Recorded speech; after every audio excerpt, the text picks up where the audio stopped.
So one last addendum is how I think the conversation should have gone between me and Patterns. How to discuss new ideas. First of all, you can't assume you'll be able to discuss the whole idea. I don't expect people to get my whole idea or the whole idea of relativistic skepticism all at once. Um, so you find out where you have a discussion, you find little issues that you disagree on, hopefully, and then you discuss those disagreements until you can chart those disagreements with great detail. So, for example, we could have been discussing, um, maybe I'm not ready to understand some element of his idea, possible.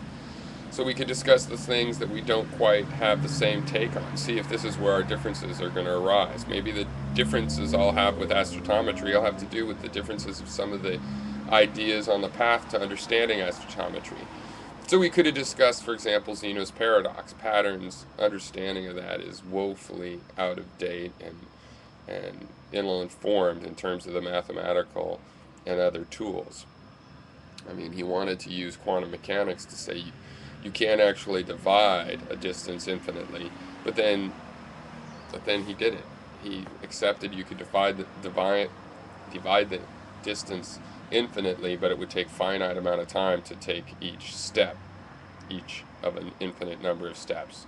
And that's simply not true. It's not true mathematically, in which you can divide distances infinitely, and it's certainly not true quantum mechanically if you accept that there are distances that you cannot divide infinitely.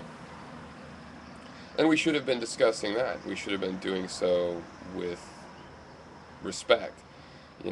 I have new ideas that people find difficult to accept, and I accept all challenges, okay? And thus my ideas become stronger and have become stronger than the theory which can only be accepted by people that already have some beef with the scientific establishment and are looking for some simple answer.